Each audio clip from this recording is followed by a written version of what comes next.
A ver, ya os tengo dicho que Tolkien ensalza la naturaleza y critica la industrialización, la contaminación y el abuso de los recursos naturales. Y puede que me haga muy pesado con esto, pero es que Mirwood es un ejemplo más. Es un ejemplo de cómo el mal se apodera de la naturaleza y la hace inhabitable. Las cavernas de Thranduil que vemos en las películas del Hobbit se hicieron por la imposibilidad de vivir en el bosque. El mal contamina el bosque, anteriormente conocido como Erin Galen, el Gran Bosque Verde. ¿Os parece esto verde? Porque a mí tampoco. Todo esto estaba lleno de pajaricos y animalicos muy bonitos que fueron a un lugar mejor. Y no es como cuando de pequeño te dicen que tu Pepe el hámster se ha ido a una granja. Es que los animales del bosque huyeron y aparecieron murciélagos, arañas. O sí, también murieron, supongo. Y precisamente por lo importante que es la naturaleza, en este caso de Mirwood, este vídeo es distinto. Dentro de poco ya subiré un vídeo sobre la arquitectura élfica de Thranduil, de las cavernas del rey elfo, que es bastante impresionante. Pero antes había que hablar de los bosques y naturaleza en Tolkien, en El Señor de los Anillos en general, pero también en Mirwood en particular. Y estáis de suerte porque no os lo voy a explicar yo. Porque más allá de saber que esto es un potus y esto una monstera, no sé mucho sobre bosques en la literatura. Así que os voy a dejar una charla con Lucía Triviño, autora del libro Érase una vez el bosque. También hablaremos brevemente de Juego de Tronos y de Harry Potter. Pero, bueno, que os dejo con la charla porque es muy, muy interesante.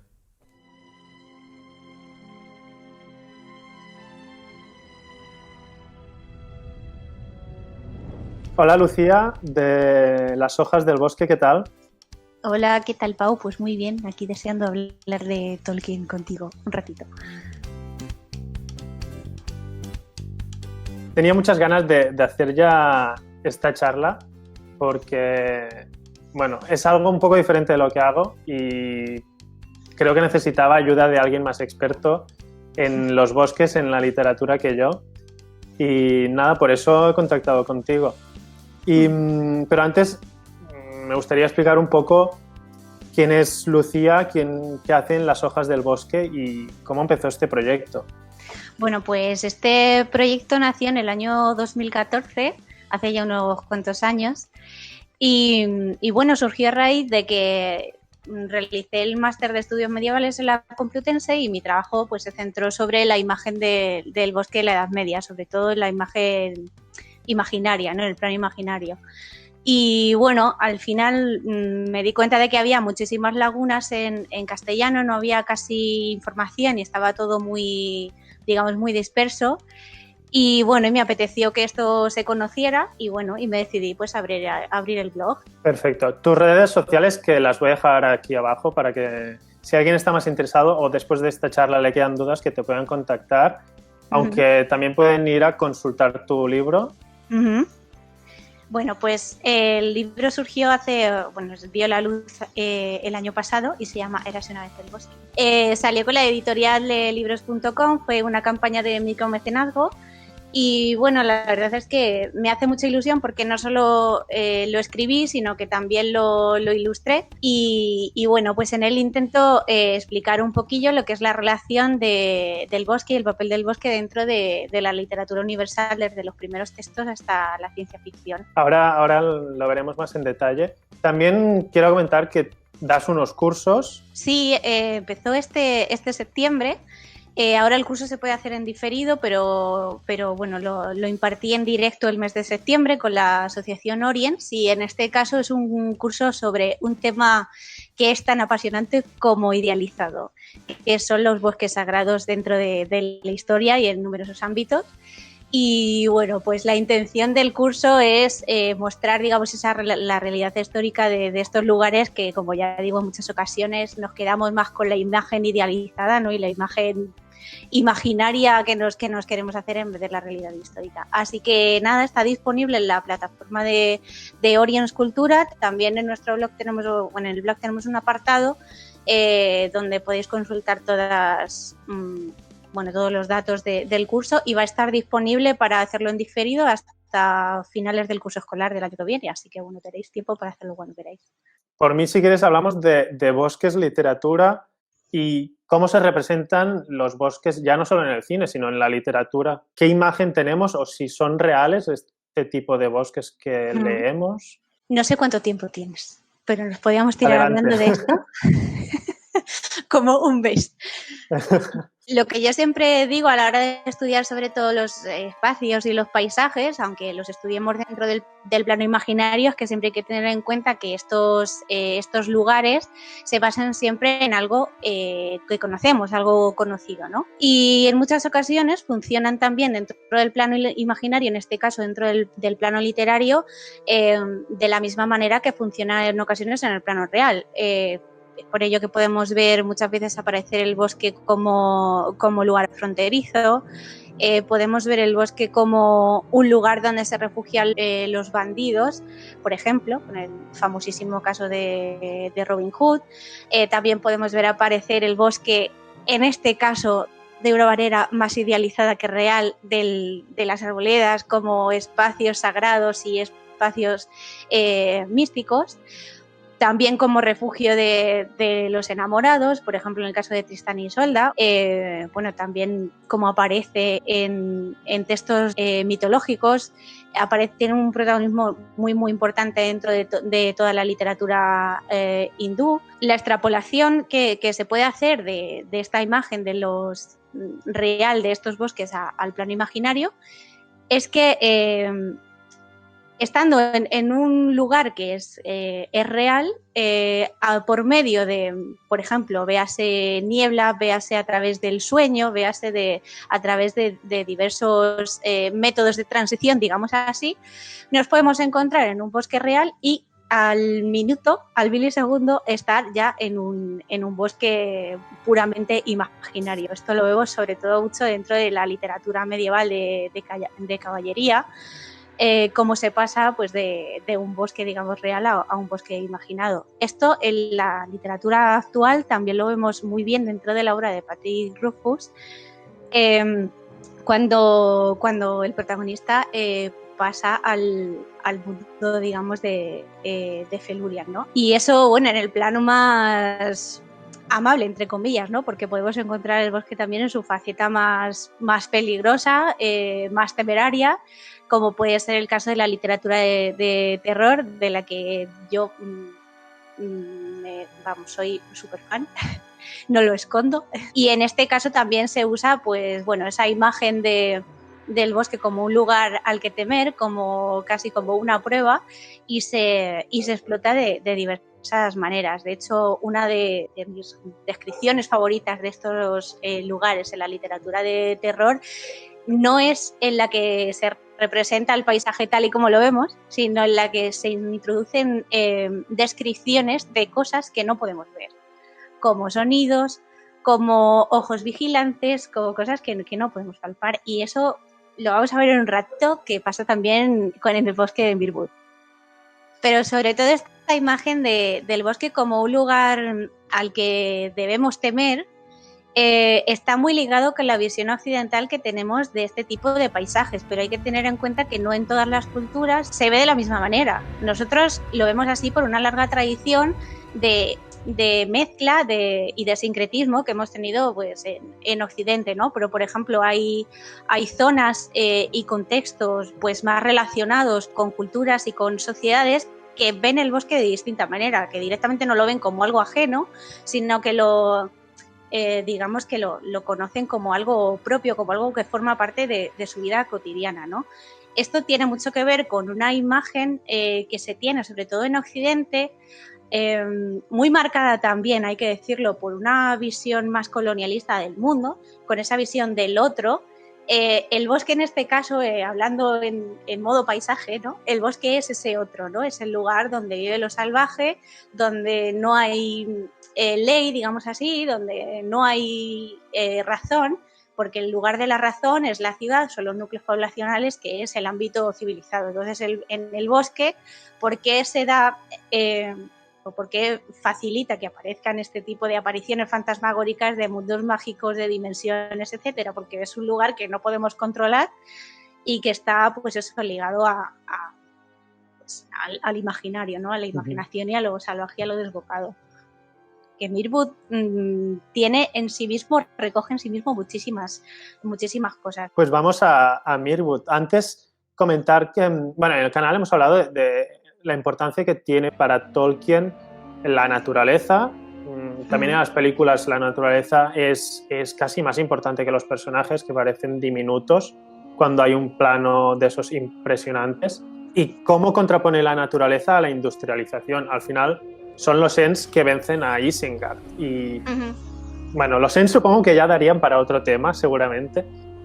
Total. Los árboles movientes es uno de mis capítulos preferidos de este libro.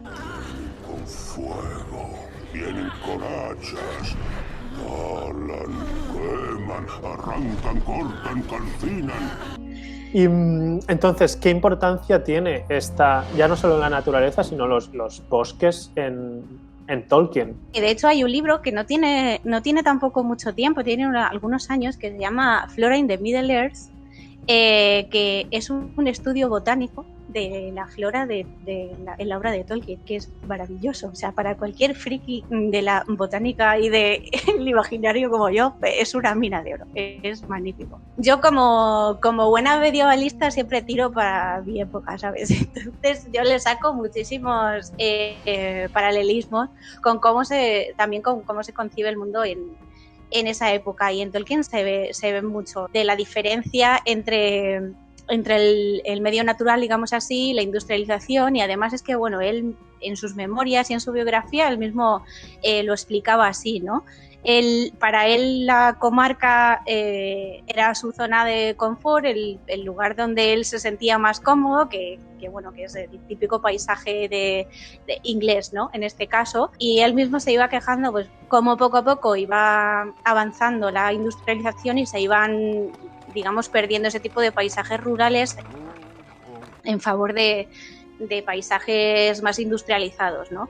Y eso lo refleja muy bien la obra. De hecho, como bien dices, en Las dos torres se ve muy bien esta división en la figura de los Ents por un lado y de Fangor, y en la otra de Saruman. De hecho, hay una escena y un párrafo que a mí me gusta mucho, que es cuando Barbol dice que él antes paseaba por los bosques y que ahora tiene como es con cabeza de metal y ruedas o algo así, ¿no? Es como haciendo referencia a que, bueno, antes sí paseaba por Fangor y bueno, y tenía en cuenta ese tipo de paisajes, y ahora ya se le ha olvidado absolutamente todo eso. Bueno, supongo que sí que Tolkien se hubiese sentido muy a gusto en la comarca, que Tolkien hubiese sido un hobbit más. Sí. Y que no hay lugar, para mí no hay lugar como la comarca. Luego está Rohan tal vez, pero la comarca es impresionante. Y, a ver, antes de hacer esto hemos charlado un poco. Te comentaba que en un vídeo anterior había hablado de la relación de William Morris, que era un arquitecto y diseñador y traductor de todo, que había escrito unos libros en que hablaba ya de Mirwood. Y Tolkien tiene a Morris muy como un referente, compró libros suyos, pero me dices que Mirwood, el nombre de Mirwood viene de antes que Morris, que viene del norte. Sí. ¿De dónde viene? Como pasa con muchos nombres que usa Tolkien, de hecho, todo el nombre de los enanos que aparecen en el Hobbit son nombres que aparecen en las Edas, que son los textos mitológicos escandinavos. Allí, cuando vamos estudiando ese tipo de textos, sobre todo para la gente que nos gusta mucho Tolkien, nos vamos pues encontrando poco a poco nombres que ya no suenan parecidos, porque ha tenido pues una gran influencia en el desarrollo de algunos pasajes y algunos personajes de la obra, ¿no? Y en el caso de Mirwood, pues además es que pasa como con el nombre de los enanos, ni siquiera lo cambia, ¿no? Se mantiene ese nombre. Mirwood en la mitología escandinava es un bosque que actúa como frontera. es un caso muy interesante porque no es un bosque fijo, lo encontramos actuando como frontera dentro de la geografía imaginaria, de la geografía mitológica, digámoslo así, separando dos mundos. Se supone que Mirwood es el bosque que atravesará los gigantes de fuego cuando surja todo el Ragnarok, y será el bosque que tengan que atravesar. Pero Mirwood también aparece en otros textos, no solo mitológicos, sino también con textos de un carácter más épico. Y también va a aparecer como una frontera. Aparece como una frontera movible porque no le podemos seguir mucho la pista unificada, porque vemos que aparece en diferentes ámbitos. De hecho, aparece muchas veces como frontera entre los unos también. Y bueno, es una palabra que viene del nórdico antiguo y además que tiene también raíz germánica. Así que bueno, viene de bastante lejos. Y lo que vemos o lo que leemos en las descripciones o lo que vemos en las películas, ¿qué tipo de bosque es? En sí, lo que es la apariencia de este bosque, en realidad no tiene nada, digamos, de maravilloso. También influye mucho en que toda la obra de Tolkien, cuando él creó todo su mundo, de hecho su intención era que se entendiera como un pasado que podría haber existido, ¿no? Como si pudiera formar parte de nuestra historia, lo que pasa que hace milenios que pasó esto, pero bueno. Entonces, muchos de los paisajes que él describe no son paisajes sumamente imaginarios, sino que son paisajes que podríamos reconocer perfectamente en el plano real, en la vida actual, ¿no? Entonces, físicamente tampoco difiere mucho, por supuesto. Aquí no tenemos arañas gigantes de 5 metros y esas cosas, ¿no? La verdad es que es un bosque que no difiere tampoco muchísimo de la apariencia que se supone que tendría este Mirwood que aparece en los textos mitológicos en las Edas, ¿no? Porque como es un bosque fronterizo por el que tienen que cruzar los gigantes de fuego, tampoco se aparece como un bosque maravilloso donde te irías a tomar un picnic por la tarde. Es un bosque bastante oscuro. Y es que la acción que se lleva a cabo dentro del Hobbit, cuando la compañía de los enanos y Bilbo tienen que entrar, que es que encima Gandalf los deja solos, claro, esto está muy relacionado con las novelas de caballería medievales, en las que, por ejemplo, en numerosas ocasiones, el bosque no es un escenario, sino que es la prueba más difícil que hay que superar. En el caso del Hobbit, pasa exactamente así. O sea, para llegar hasta la montaña solitaria tienes que atravesar ese pedazo de bosque que está lleno de peligros, que es súper oscuro y que encima te dicen, como te salgas del camino, vamos a ver, yo no te digo que vayas a sobrevivir. Entonces, digamos que es como una prueba. En este caso, Bilbo ya había pasado otras pruebas, podemos entenderlo así, como una prueba iniciática, como la prueba del héroe. En este caso también tiene que volver a pasar otra prueba, porque como vemos, también es Bilbo el que al final va haciendo avanzar la historia, ¿no? Y este bosque pues no solo es peligroso por todos los peligros, los monstruos y todo lo que lleva dentro, sino porque al estar, digamos, contaminado por esa presencia del nigromante y por esas fuerzas del mal, el mismo bosque ha cambiado. Lo que antes a lo mejor sería un paisaje más amoenus, más agradable, ahora mismo también se ha cerrado y se ha convertido en un lugar de apariencia misma que repele. Entonces es muy interesante ya solo el inicio de este bosque. La diferencia sobre todo se ve muy bien en las pelis de Peter Jackson antes de que aparezca Tauriel. Lo tenía que decir, es que de verdad. Aparece en la frontera cuando antes de entrar, que se ve que hay mucha luz, está todo muy verde y muy claro, y una vez que entran al bosque, ¡pum!, el filtro de oscuridad, le suben la saturación y está todo súper oscuro y casi no entra la luz. Ni el aire, y que solo hay un momento de pausa cuando Bilbo sube arriba de todo, puede respirar y ver, a ver, ¿qué hacemos ahora? Yo creo que una de las cosas buenas que tiene esta última trilogía del Hobbit de Peter Jackson cómo se representa todo el pasaje del bosque de Mirwood, me parece que está muy bien hecho. Me parece que se representa muy bien cómo entran, digamos, normales con la razón intacta y cómo poco a poco se dan cuenta de que van dando círculos, empiezan a desvariar, a imaginar, se pierden y encima tienen que atravesar el río que ya les dijo Gandalf, no piséis el río, se llama el río encantado y que como lo piséis encima podéis perder la nación y ya os vais a volver locos dentro. Claro, me parece muy curioso que partíamos de un bosque que seguramente era el ideal de un bosque y llega al mal y lo transforma. Totalmente, sí. Y los elfos tienen que irse y bueno, la ciudad que vemos, que no sé si quieres comentar algo, a mí me parece impresionante. Yo lo de los centros construidos te los dejo a ti, que eres el experto. Es que no sé ni si es arquitectura, porque lo que vemos parecen raíces, parece un manglar o la típica imagen de Camboya, de los árboles que están sobre una construcción de piedra, pues me parece como si las raíces de esos árboles hubiesen entrado en una montaña y es lo que vemos.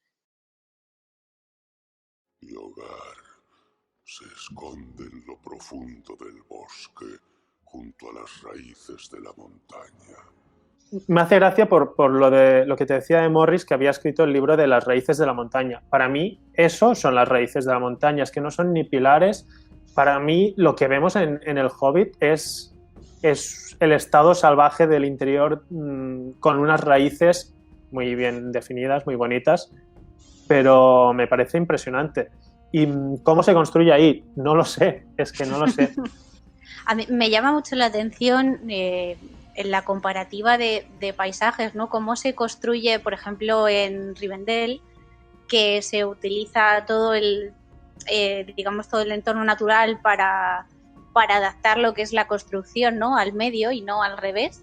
Y cómo precisamente aquí en Mirwood lo que se hace es, claro, la superficie no puedes construir porque la superficie ahora mismo está apestada, ¿no? Está contaminadísima. Entonces, claro, te arriesgas también a, no sé, a estar más vulnerable, digámoslo así, ¿no? Entonces, para mí hay dos extremos, que es Mirwood y Rivendell. En Rivendell, eso, cómo la construcción humana, élfica, se apropia de la naturaleza. En Lothlórien yo creo que es el punto medio fantástico de construyen con naturaleza, pero esta se adapta, pero ya no sabes qué es qué. Y luego en El Hobbit lo que vemos es que para mí es directamente naturaleza. Sí que está manipulada, retorcida, habría partes de Art Nouveau, creo que incluso habría parte de Art Deco. Me cuesta mucho de identificar y creo que es porque es como una naturaleza sublime que entramos allí y seguro que nos daría miedo. Tiene ese punto impresionante de las minas de los enanos, que de hecho tiene mucho que ver con la construcción enana. Tuvieron ayuda de los enanos para poder construir todo eso. Pero lo que vemos en el bosque de Mirwood es una naturaleza distorsionada por el mal, pero sigue siendo naturaleza, no es una construcción, no es Isengard, que es la torre, y destruyen la naturaleza. Además, bueno, se me ha olvidado comentarte también, antes de que los cojan los elfos, aparece un animal blanco en escena, que aparece un ciervo blanco, cuando todavía estaban perdidos, antes de que le cojan las arañas y todo. Y esa aparición también me parece muy relevante porque en el ámbito céltico, que bueno, sabes que ha influenciado muchísimo sobre todo la literatura medieval de caballeros y tal, es un animal, el animal blanco siempre sirve como una señal o una marca para saber que ya no estamos en el plano real, sino que se ha traspasado una frontera. Y entonces ya todo lo que pase dentro de ese lugar, digamos, está un poco marcado por lo sobrenatural o por lo imaginado. En este caso, yo creo que aparece también como una figura como esperanzadora, ¿no? algo así, porque claro, están en mitad de toda la vorágine, de toda la locura y todo esto, y aparece como un elemento que marca un poco, racionaliza un poco la imagen, y además es también muy destacable como coge Thorin y le pega un flechazo en la película y dice, no creo en la suerte. Ahora estabas contando esto, no sé si has visto Juego de Tronos. Claro, es ese momento de Arya que creo que ve un caballo blanco cuando ya han quemado la ciudad. Es un poco eso. A lo mejor voy a decir algo y la gente que se experta en Juego de Tronos me va a decir, por favor. Pero bueno, es solo que al decirlo estaba pensando en esa escena que Arya como que está un poco aturdida, no sabe, ese momento no se sabe si era realidad o qué estaba pasando. Sí, el caso es que yo cuando lo vi también lo pensé un poco, pero ya te digo, o sea, como no conozco tanto el contexto de Juego de Tronos, no sé sacar un hilo sólido del que poder tirar. Así como, por ejemplo, sí que lo veo algo más relacionado, el tipo de Patronus en Harry Potter también. No solo porque aparezca el ciervo, sino que además es que también el Patronus es un ciervo y lo representa así de esa manera tan brillante, ¿no? Y justo aparece en los momentos en los que más lo necesitas, quizá como ocurre también en este caso, como algo a lo que agarrarte en un momento en el que lo estás pasando un poco mal, ¿no? Bueno, Harry Potter también daría para bosques, el bosque prohibido, todo lo que hay, pero eso ya queda para otro tema. Vale, Lucía, muchas gracias. Ha sido un placer tener esta charla y estoy convencido que a mucha gente le va a interesar todavía más los bosques en la literatura, en el cine e incluso los bosques reales. A lo mejor ahora hay gente que le apetece irse a un bosque y nada, que por mí ha sido un placer y ya sabéis, tenéis el libro disponible, los cursos y de todo. Muchísimas gracias por haberme contactado para tener este debate. La verdad es que me ha encantado.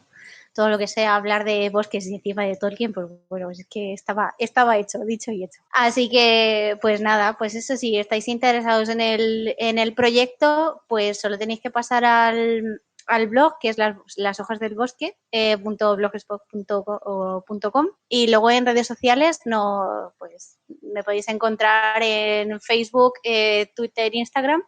Y para el libro, bueno, lo podéis encontrar, está todos los datos en el blog, así como los cursos, pero bueno, lo podéis encontrar en la página de libros.com y que bueno, puede ser un buen regalo de Reyes este año. Así que nada, muchísimas gracias. Espero que os haya gustado este vídeo y os animéis a buscar más en el blog de Lucía, en las hojas del bosque, o que os compréis el libro, os apuntéis a sus cursos porque son muy interesantes. Si es así, por favor, dejádmelo en los comentarios, me encantaría saberlo. También se agradece si le dais al like y os suscribís. Estad pendientes porque próximamente colgaré el vídeo de la arquitectura élfica de Mirkwood.